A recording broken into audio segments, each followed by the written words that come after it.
Smart Ideas avec BNP Paribas. Découvrez des entreprises à impact positif.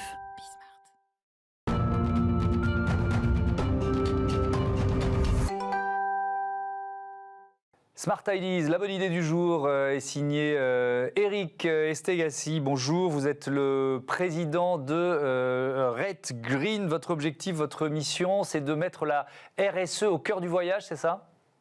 Tout à fait, Thomas, merci beaucoup de votre invitation. Donc, Red Green est le créateur de la notation RSE du voyage et des déplacements professionnels, qui porte à la fois sur l'aérien, le train, la location de voiture et l'hébergement.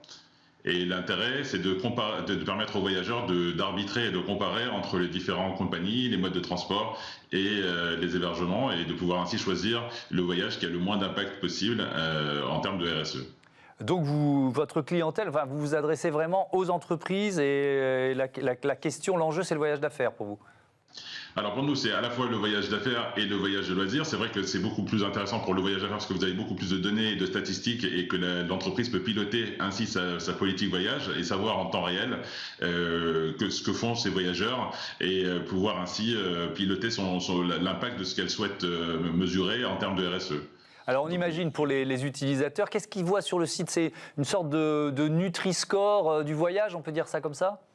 Alors en fait, c'est un mix, si vous voulez, entre Yuka et TripAdvisor, c'est-à-dire qu'en fait, ils vont voir une notation à chaque voyage, et ce qui va leur permettre de comparer, en fait, et une fois qu'ils ont comparé, on leur donne, si vous voulez, la note finale de leur voyage, ce qui leur permet d'arbitrer, et ensuite, s'ils le souhaitent, de compenser.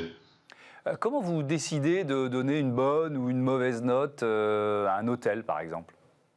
Alors, tout a été fait, si vous voulez, pour le sérieux et la crédibilité. On a fait avec ça avec l'AFNOR, qui est donc reconnu mondialement pour son sérieux, et toutes les notes est certifiées à chaque fois par un organisme, que ce soit donc l'AFNOR qui a initié le système avec nous, et maintenant nous sommes rejoints par les autres grands organismes mondiaux qui permettent ainsi d'avoir une notation certifiée à chaque fois. Donc elle est certifiée, mais elle dépend des informations données par les sites eux-mêmes, c'est ça? Parce que j'imagine que c'est impossible de contrôler tous les sites. Alors, elle porte sur deux aspects. Si vous voulez, vous avez l'aspect structurel, donc effectivement, qui est un questionnaire de grand nombre de questions qui sont remplies par les acteurs eux-mêmes. Cette note-là peut être validée ensuite par un audit qui a été mis en place avec justement les différents organismes. Et vous avez une partie dynamique qui tient compte du voyage lui-même. Et donc, les données nous sont fournies par les outils de réservation. C'est-à-dire que nous avons dans la partie dynamique tout ce qui est la partie CO2, classe de réservation, la surface de la chambre par exemple. Et dans les aspects structurels, nous mesurons la gouvernance, l'éthique, les aspects sociaux et environnementaux de la compagnie. Donc à chaque fois, c'est une notation du voyage lui-même et pas de l'acteur. Est-ce que Red Green, c'est aussi, alors si j'inverse la logique, un moyen pour un voyagiste ou une chaîne hôtelière de mieux connaître ses clients? Est-ce que ça les aide aussi à ça? Alors, tout à fait. Nous sommes rejoints aujourd'hui par les plus grandes chaînes françaises, puisque nous avons Accor, B&B, Louvre Hôtel qui sont partenaires. Et en fait, ça leur permet de savoir comment voyagent leurs clients et de pouvoir ensuite, grâce au programme de fidélité que nous avions en place et qui est porté sur la RSE, de pouvoir justement faire mieux voyager leurs clients. Et pour une entreprise qui donc utilise Red Green, ça peut s'intégrer ça lui permet d'améliorer son bilan RSE aussi, c'est ça?